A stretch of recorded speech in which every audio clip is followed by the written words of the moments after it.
আমিনুল হাসানের ছেলে রাহাত হাসান, তার সাথে আমার দীর্ঘদিন থেকে সম্পর্কের এক পর্যায়ে তার সাথে আমার সম্পর্ক হওয়ার পর আমি জানতে পারি যে সে বিবাহিত ছিল। যাই হোক, এভাবে আমাদের সম্পর্কটা কন্টিনিউ হচ্ছিল। আমি থাকতাম বগুড়ায়, এই ভান্ডারি সিটিতে সেই সময়। হ্যাঁ, তার বাবা যখন জানতে পারে যে রাহাতের সাথে আমার সম্পর্ক, তার বাবা বিভিন্নভাবে আমাকে উত্ত্যক্ত করতো, বাসায় লোকজন পাঠায় দিয়ে ভয়ভীতি দেখাতো। এর রেকর্ডও আমার কাছে আছে। তার ছেলে নিজে তার বাবার নামে আমাকে থানায় অভিযোগ করতে বলছিল। তারপর সেই সময় যাই হোক, আমি থানায় একটা অভিযোগ করছিলাম। করার পর আস্তে ধীরে আমি ঢাকায় চলে যাওয়ার পর সেই থেকে রাহাত আমার সাথেই ছিল ঢাকায়।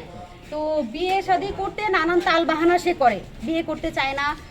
কিন্তু আমার সাথে স্বামী স্ত্রীর পরিচয় এবং সবাই জানে, মোটামুটি সবাই জানে, হাজব্যান্ড ওয়াইফ। তো এইভাবে সে বিয়ে করতে যখন চায় না, আমি তাকে আমার বাসা থেকে তাড়াই দিই, চলে যাই। কিন্তু সে নানান বাহানা করে আবার নানান ভয়ভীতি দেখায়। তার ছেলে আমি সুইসাইড করব, অমুক করব, তমুক করব, তোমাকে না পাইলে বাঁচবো না, হ্যান ত্যান, এগুলো রেকর্ডও আছে, কল রেকর্ডও আমার কাছে আছে। করার পর আমি তাকে আবার জায়গা দিই যে না ঠিক আছে, যেহেতু একটা সম্পর্ক, আজ নয় কাল তো বিয়ে করবে।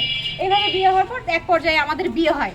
তো এখন রাহাত করে কি আমাকে দিয়ে তার বাবা যখন তার বাইকটা নিয়ে নিছিল, আমার সাথে সে 1 মাস আমার উপর ব্ল্যাকমেল করে, টর্চার করে আমার থেকে টাকা নিয়ে সে আমার বন্ধুদের কোম্পানি থেকে রানার্সের একটা বাইক নেয়।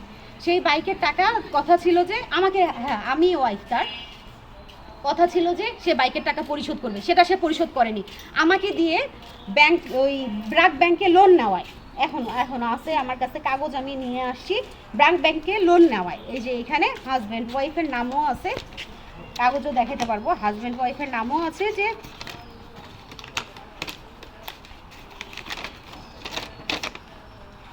এই যে আমিনুল মোমিনীর রাহাত, বা আমার কাছে ছবিও আছে, ছবিটাই দেখাই, এটা ভালো হবে। তো এইভাবে বিভিন্ন জায়গা থেকে সে আমার নাম ভাঙায়, টাকা পয়সা নেয় আমার না।